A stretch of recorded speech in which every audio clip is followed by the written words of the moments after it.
Pour commencer cette recette, vous allez ajouter les œufs dans un pain que vous aurez creusé auparavant.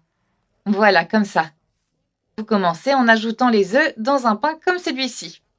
Vous ajoutez 5 œufs. Versez-les doucement pour ne pas les casser. Ensuite, on assaisonne. Commencez par du sel. Mettez-en plus ou moins si vous aimez ça.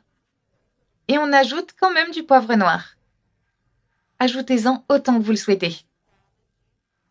Je vais aussi ajouter une pincée de paprika.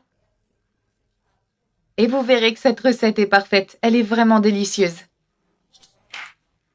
Je suis sûre que ça vous a surpris tout de suite.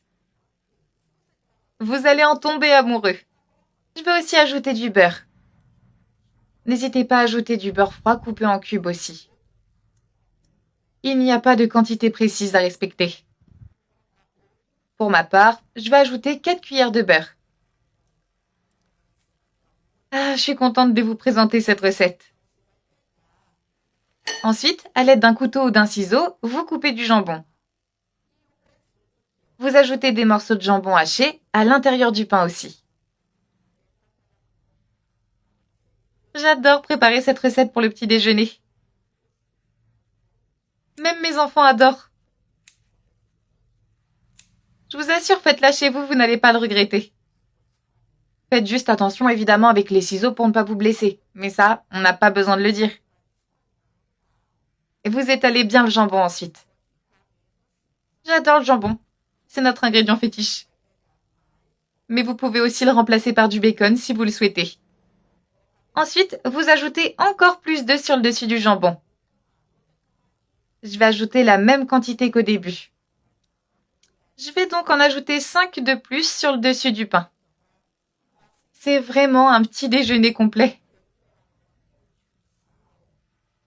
Maintenant, j'assaisonne à nouveau avec du sel. Je rajoute du poivre noir. Et je termine avec du paprika. Si vous préférez, vous pouvez ajouter du paprika fumé ou épicé. Et on termine avec plus de jambon sur le dessus.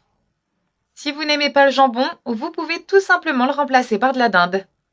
Et je vais terminer avec du fromage râpé sur le dessus. Maintenant, on met au four à 160 degrés pendant 15 minutes. Et voilà, regardez comme c'est parfait. Notre pain de petit déjeuner est vraiment délicieux. Et il est prêt. Alors, on y goûte ? Servez-vous-le sur une belle assiette avec une belle présentation et invitez vos enfants à prendre le petit déjeuner avec vous. Vous coupez et vous servez une belle part généreuse. C'est un pain parfait et plein de saveurs. Alors, est-ce qu'on y goûte ? Les œufs sont moelleux. Laissez-les plus longtemps au four si vous le souhaitez. Allez, bon appétit!